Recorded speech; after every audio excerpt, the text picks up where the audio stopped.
Hi, everyone. I just wanted to send out a few words before Shabbat, mainly to let you know that I'm thinking of you, to affirm and validate that this is crazy and that this is hard, and to let you know that anytime, really, anytime, except on Shabbat, unless it's an emergency, uh, that I'm a phone call or text away.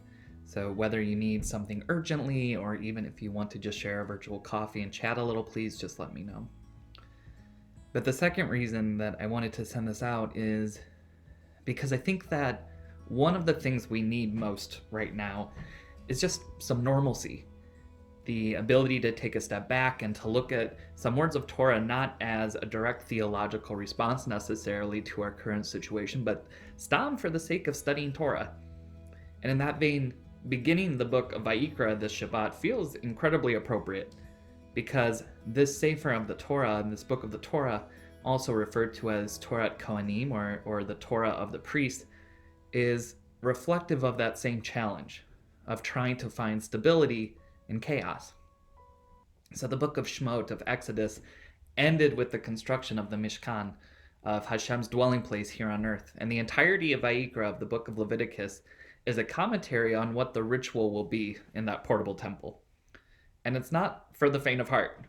Right from the get-go, we see a system that is viscerally mortal, that is somatic and sensual in the traditional meaning, evoking a symphony of sensory responses. We can see the blood of the sacrifices being sprinkled on the altar.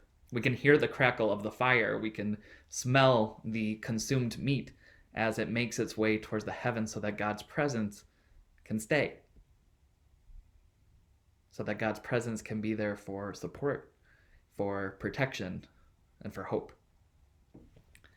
And the irony of this temple service, of this avoda or avodah service, of this stringently organized sacrificial process is that the temple doesn't exist yet. The Mishkan is serving that role here in our parsha, but it isn't until much later in Jewish history, after Joshua conquers the land, after a monarchy is established, and after Shlomo HaMelech, after King Solomon finally reaches a place of economic and military and theological stability to be able to make God's home permanent, at least permanent in the form of the Beit HaMikdash, in the form of the Holy Temple in Jerusalem. But the profundity of this book of the Torah comes from its insistence on creating stability, support, knowability, even when life is at its most uncertain. The Israelites are quite literally wandering aimlessly in the desert. We know that they will face plagues and uprisings and the deaths of the entirety of their leadership. Those things they can't control. But each and every day, the Mishkan stands and the ritual takes place. Even when there's famine, even when there's tragedy, even when there's pain. We are going to get through this. There will be a time to come when we emerge from this wilderness, and the stories of this wandering will be told for many years to come. There's no doubt about that.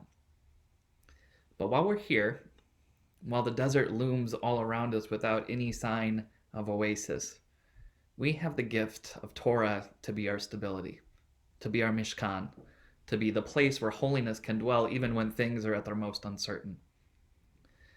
Our Torah is not just a book. It's a way of seeing the world. It's a lens.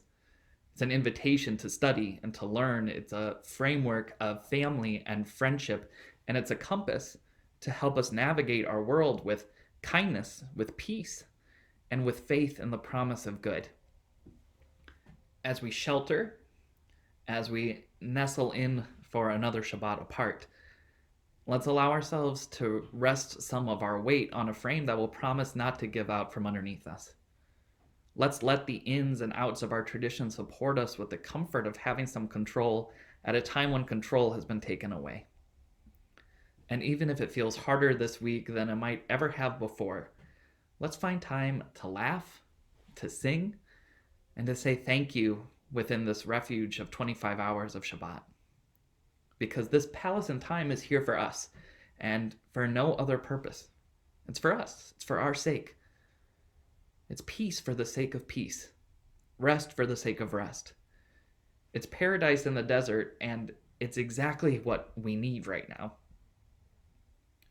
May you and your loved ones be safe, be healthy, and continue to push forward with strength and courage at this time of uncertainty. Please know that you are loved, that you are missed, and that you are not and will not be alone. May you have a Shabbat of peace, of rest, of comfort, and of course of stability. From Meredith and Elior and I to you, to your families, and your loved ones everywhere. Shabbat Shalom.